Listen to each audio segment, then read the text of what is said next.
Chers collègues, bien le bonjour. On va commencer par une colle. À ton avis, à qui appartient la caisse d'épargne? Au grand chef écureuil? À de lointains actionnaires? C'est votre dernier mot, Jean-Pierre?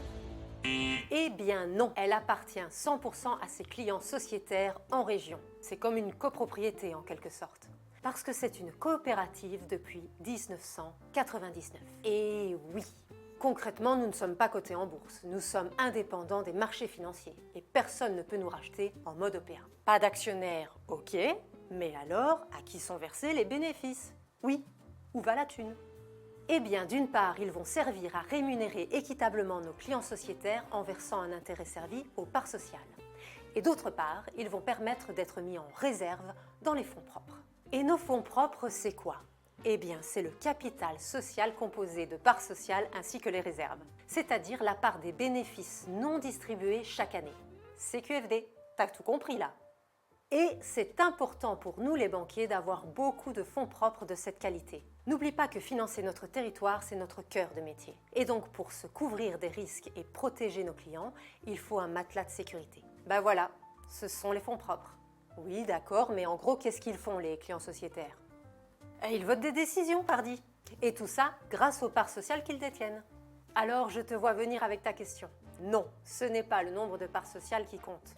Tu peux en avoir une ou 100, tu auras toujours le même droit de vote lors des assemblées générales. Un principe de vote simple et coopératif. Une personne égale une voix. Au-delà des assemblées générales annuelles, notre caisse d'épargne prend de nombreuses initiatives plutôt chouettes pour animer leurs relations avec les sociétaires. Par exemple, un club dédié, des événements institutionnels. Mais alors, comment ils sont représentés, les clients sociétaires? Je t'explique. Tous les 6 ans, les sociétaires élisent parmi eux des administrateurs qui les représentent d'abord au premier étage coopératif, la société locale d'épargne. Puis, certains parmi eux sont élus au deuxième étage, à l'échelon de leur caisse d'épargne, au conseil d'orientation et de surveillance, le COS.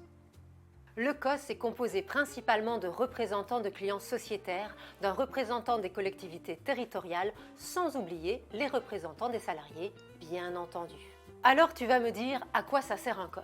En plus d'être l'organe de surveillance de la banque, le COS vote le budget et le plan stratégique de notre caisse d'épargne.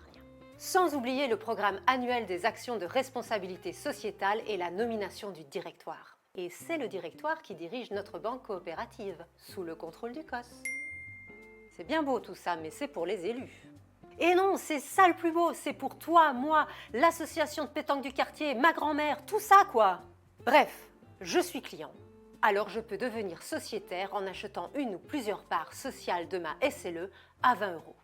Et voilà, simple, basique. C'est parce que nous sommes une banque coopérative que nous n'avons pas d'autre intérêt à servir que ceux de nos clients et de la société. J'ai titillé ta curiosité? Pour en savoir plus, je t'invite à découvrir les autres vidéos. À très vite!